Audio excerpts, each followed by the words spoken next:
آپ کی سب سے بڑی نصیحت اور سب سے پہلا پیغام جو امت کو اللہ کے رسول صلی اللہ علیہ وسلم نے دیا وہ توحید کا پیغام دیا۔ لوگوں، توحید پہ آنچ نہ آنے دینا اور اس توحید کو خالص کرنا، اور قرآن مجید نے اس کا ایک بہت بڑا انعام بھی ذکر کیا ہے۔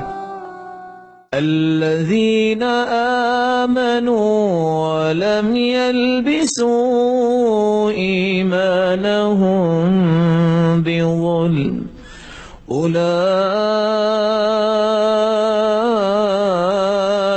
لهم الامن وهم مہتدون۔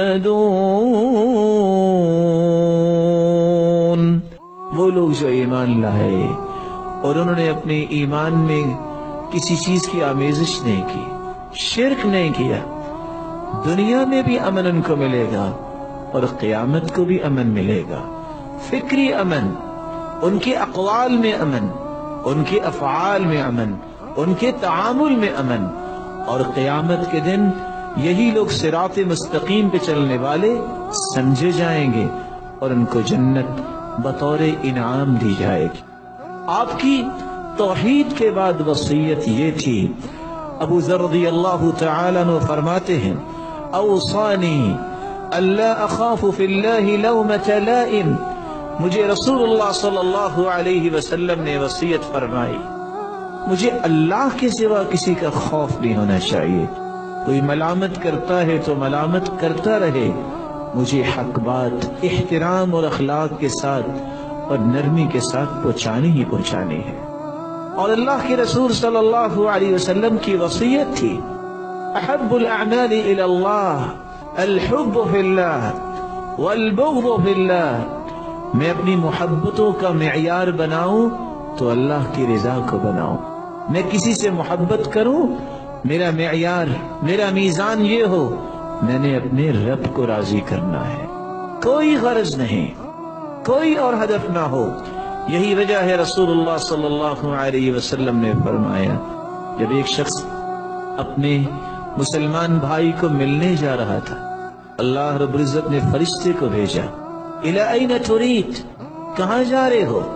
کہتا ہے ارید اخلی فی ہذہ القریہ، میں اس بستی میں اپنے بھائی کو ملنے جا رہا ہوں۔ قال وهل لك من نعمة تربها علی، کچھ لینا دینا ہے؟ قال لا غیر انی احببته فی اللہ، میں تو صرف اللہ کے لیے محبت کرتا ہوں اور اس لیے ملنے جاتا ہوں۔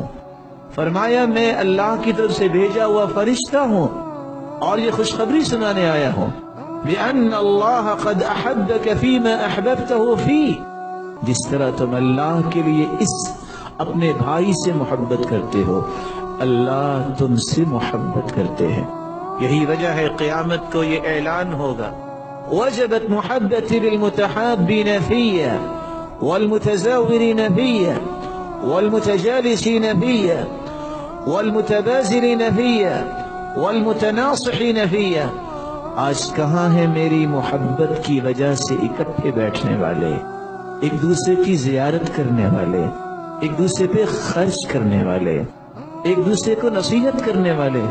آج وہ میرے محبوب ہیں، آج میں ان کو جنت میں داخل کروں گا۔ رسول اللہ صلی اللہ علیہ وسلم سے صحابی سوال کرتے ہیں، اوصنی واوجز، اللہ کے رسول وصیت فرمائیے۔ فرمایا علیک بالایاس مما فی ایدی الناس، لوگوں سے بالکل بے امید ہو جاؤ، جو کچھ ہوگا تیرے رب کے فیصلے سے ہوگا، کبھی پریشان نہ ہونا، تیرے رب کے فیصلے تیرے لیے بہت بہتر ہیں۔ وَإِيَّاكَ وَمَا يُعْتَبَرُ مِنْ، اور اپنی زندگی کو اس طرح بناؤ، ایسے اعمال سے بچو جس کے بعد تمہیں معذرت کرنی پڑے۔ رسول اللہ صلی اللہ علیہ وسلم نے وصیت فرمائی، احب الاعمال الى اللہ ان تموت ولسانك رطبا من ذکر اللہ، زندگی کے آخری رمق تک تمہاری سعادت کی یہ نشانی ہوگی کہ تمہاری زبان پہ اللہ کا ذکر ہو۔ اللہ کے رسول نے وصیت فرمائی صلی اللہ علیہ وسلم، اتق اللہ حیث ما کن وَأَتْبِعِ السَّيِّئَةَ الْحَسَنَةَ تَمْحُهَا وَخَالِقِ النَّاسَ بِخُلُقٍ حَسَنٍ. جہاں بھی ہو اللہ سے ڈرتے رہنا، کبھی اس دھوکے میں نہ جانا کہ اس وقت میں اکیلا ہوں. تیرا رب تیرے دل میں اٹھنے والے جذبات سے بھی واقف ہے، وہ ہر چیز سے واقف ہے. جب برائی ہو جائے، جب کمی کوتاہی ہو جائے تو فوراً نیکی کی طرف رجوع کرنا. یہ نیکی اس برائی کو ختم کر دے گی اور اپنے آپ کو اعلیٰ اخلاق کا مالک بنانا. رسول اللہ صلی اللہ علیہ وسلم سے صحابی نے سوال کیا، اللہ کے رسول صلی اللہ علیہ وسلم وصیت کیجئے. 1 مرتبہ، 2 مرتبہ، 3 مرتبہ. آپ نے تینوں مرتبہ وصیت فرمائی، لا تغضب ولک الجنہ، غصہ کرنا چھوڑ دو، تمہارے لیے جنت کی میں بشارت دیتا ہوں. آپ صلی اللہ علیہ وسلم نے وصیت فرمائی، وَإِيَّاكُمْ وَمُحْدَثَاتِ الْأُمُورِ، میرے صحابہ بدعات سے بچنا، دین میں نئی نئی چیزیں شامل کرنے سے بچنا. رسول اللہ صلی اللہ علیہ وسلم نے فرمایا، ان اللہ احتجر التوبہ. دوسری روایت میں آتا ہے احتجر التوبہ، اللہ تعالیٰ نے بدعت کا مرتکب جو ہے اس کے سامنے پردہ کر دیا ہے. اس کو اللہ دیکھنا بھی پسند نہیں کرتے، اس کی توبہ ہی قبول نہیں. حتی یدعها، جب تک وہ بدعت کو چھوڑ نہیں دیتا. یہی وجہ ہے عبداللہ ابن عباس اور عبداللہ ابن عمر رضی اللہ تعالی عنہ کہا کرتے تھے، کل بدعت ضلالہ وان رآها حسنہ وان رآها الناس حسنہ. ہر بدعت گمراہی ہے، خواہ لوگ اس کو کتنا بھی اچھا سمجھے. اور اس لیے ابن سیرین اور حسان ابن عطیہ کہا کرتے تھے، جو بدعت میں پڑ جاتا ہے اس کا سنت پہ پھر دل نہیں لگتا. رسول اللہ صلی اللہ علیہ وسلم کے دین کی حفاظت کرنے والوں میں سے سفیان ثوری کہا کرتے تھے، البدع احب الى ابلیس من المعصیہ. بدعت ابلیس کو زیادہ پسند ہے گناہ سے. گناہ سے انسان توبہ کرتا ہے لیکن بدعت کو نیکی سمجھ کے کرتا ہے. اس لیے فضیل ابن عیاض رحمت اللہ علیہ فرمایا کرتے تھے، من جلس الى صاحب بدعہ فاحذروه، جو کسی بدعتی کے پاس بیٹھے تم اس سے بچ کے رہنا. ومن احب صاحب بدعہ احبط اللہ عملہ، جو کسی بدعتی کو پسند کرتا ہے اللہ اس کے عمل کو ضائع کر دیتا ہے. وَأَخْرَجَ نُورَ الْإِسْلَامِ مِنْ قَلْبِ، اللہ اسلام کی روشنی اس کے دل سے کھینچ لیتے ہیں. اور وہ کہا کرتے تھے، من جلس مع صاحب بدعہ لم يعط الحکمہ، حکمت و دانائی سے وہ شخص محروم ہو جاتا ہے جو کسی بدعتی کے ساتھ بیٹھتا ہے. اور اس لیے علماء کہا کرتے تھے، حسن بصری رحمت اللہ علیہ، لا تجالس صاحب بدعہ فإنه يمرض قلبك، کسی بدعتی کے ساتھ ہم نوالا ہم پیالہ نہ بننا، وہ تمہارے دل کو بیمار کر دے گا. رسول اللہ صلی اللہ علیہ وسلم نے صحابہ کرام کو نصیحت کی، اپنے اخلاق کو بلند کرو.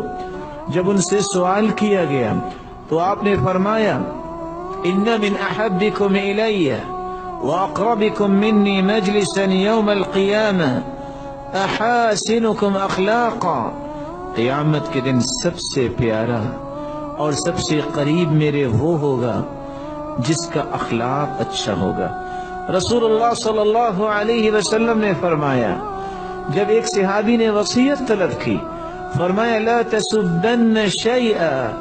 صحابی کہتے ہیں اس دن کے بعد جب مجھے آپ نے یہ وصیت کی کہ کسی کو گالی نہ دینا، میں نے زندگی کے آخری سانسوں تک پہنچ گیا ہوں، آج تک کسی کو گالی نہیں دی. لا تسب الشیطان، تم شیطان کو بھی گالی نہ دو. شیطان سے برا کون ہو سکتا ہے؟ اگر شیطان کو گالی دینا جائز نہیں تو کسی مسلمان کو گالی دینا بھی جائز نہیں. اس لیے رسول اللہ صلی اللہ علیہ وسلم نے وصیت کی، اوصیک الا تکون لعانا، کسی پر لعنت بھی نہ بھیجنا. اگر تم کسی پر لعنت بھیجو گے اور لعنت کا مستحق نہ ہوا تو وہ لعنت پلٹ کے آپ پر ہی آ جائے گی۔ رسول اللہ صلی اللہ علیہ وسلم نے فرمایا بادروا بالاعمال، میرے صحابہ نیکیاں کر لو، فتن کقطع اللیل المظلم، فتنوں کے آنے سے پہلے نیکیاں کر لو۔ ایسا فتنہ اور ایسے فتنے آئیں گے جس طرح رات کی تاریکی بڑھتی اور بڑھتی چلی جاتی ہے۔ یونسی تالیہا ماضیہا، ایک فتنہ آئے گا، انسان کہے گا ہذہ مہلکتی، میں اب مارا گیا، لیکن جب نیا فتنہ آئے گا پہلے کو بھول جائے گا۔ یصبح مؤمنا ویمسی کافرا، صبح کو انسان مومن ہوگا اور فتنوں کی وجہ سے شام تک وہ کافر ہو جائے گا۔ یبیع دینہ بعرض من الدنیا، دنیا کے مال و دولت کی وجہ سے دین اور ایمان کو بیچ دے گا۔ رسول اللہ صلی اللہ علیہ وسلم نے فرمایا بادروا بالاعمال ستہ، مسلمانوں 6 چیزوں سے پہلے نیک اعمال کر لو۔ امارۃ السفہاء، ایسا وقت آئے گا لوگ بے وقوفوں کو اپنا ذمہ دار بنائیں گے۔ وکثرۃ الشرط، لوگ ظلم کرنے کے لیے اس پہلو کو اختیار کریں گے کہ کس طرح ہمارے ہاتھ میں کنٹرول آتا ہے۔ وبیع الحکم، فیصلے عدل و انصاف پر نہیں ہوں گے، فیصلے اس وقت بکنے لگ جائیں گے۔ واستخفافا بالدم، کسی خون کی قیمت نہیں رہے گی۔ وقطیعۃ الرحم، رشتہ داریوں کو توڑا جائے گا۔ ونشوا يتخذون القرآن مزامير يقدمون أحدهم ليغنيهم وإن كان أقلهم فقها، لوگوں کے اندر قرآن کی محبت نہیں ہوگی بلکہ وہ تلذذ لینے کے لیے بسا اوقات ایسے لوگوں کو مقدم کریں گے جن کو بسا اوقات دین کی سمجھ نہیں ہوگی۔ رسول اللہ صلی اللہ علیہ وسلم کی آخری وصیت میں پیش کر کے بات کو ختم کرتا ہوں۔ آپ نے فرمایا احب الناس الی اللہ انفعهم للناس، اللہ کے ہاں سب سے پیارے لوگ وہ ہیں جو لوگوں کو نفع دینے والے ہیں۔ واحب الاعمال الی اللہ سرور تدخله فی قلب مسلم، اور سب سے محبوب عمل یہ ہے تم مسلمان کے دل میں خوشی پیدا کر دو۔ کتنا ہی آسان طریقہ، کسی مسلمان سے ملو، خندہ پیشانی سے ملو، مسکرا کر ملو، اور اگر مصافحہ کر لو، ما من مسلمین یلتقیان فیتصافحان الا غفر لهما قبل ان يتفرقا، مسلمان جب مصافحہ کرتے ہیں دونوں کے ہاتھ جدا بعد میں ہوتے ہیں، دونوں کے گناہوں کو اللہ پہلے معاف کر چکے ہوتے ہیں۔ سرور تدخله في قلب مسلم او تکشف عنہ کربہ، کسی کی تکلیف کو دور کر دینا اللہ کے ہاں بہت ہی محبوب عمل ہے۔ او تقضی عنہ دینا، کسی کا قرض اتار دینا اللہ کا محبوب بننے کے مترادف ہے۔ او تطرد عنہ جوعا، کسی کو اللہ کی رضا کے لیے کھانا کھلا دینا انسان اس سے بھی اللہ کا محبوب بن جاتا ہے۔ وَلَأَنْ أَمْشِي مَعَ أَخِي وَأَقْضِيَ لَهُ حَاجَتَهُ أَحَبُّ إِلَيَّ مِنْ أَنْ أَعْتَكِفَ شَهْرًا فِي هَذَا الْمَسْجِدِ، مسلمانوں کسی مسلمان کے ساتھ اس کی جائز ضرورتوں کو پورا کرنے کے لیے اس کے ساتھ جانا مجھے اتنا پسند ہے۔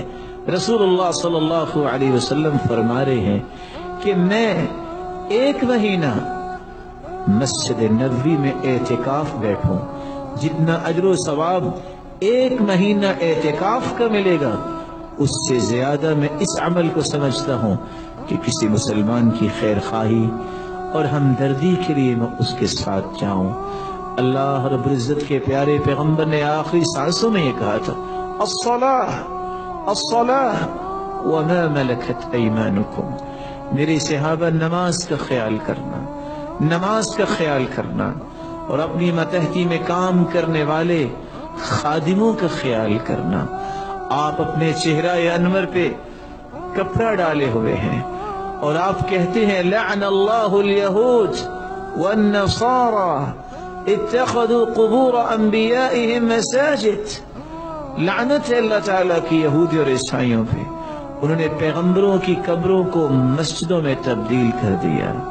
یحذر ما صنعوا، سیدہ عائشہ رضی اللہ تعالی عنہ فرماتی ہیں وہ اس بات سے اپنی امت کو ڈرا رہے تھے کہیں میرے ساتھ میرے اس دنیا سے جانے کے بعد میری امت نہ کرنے لگ جائے۔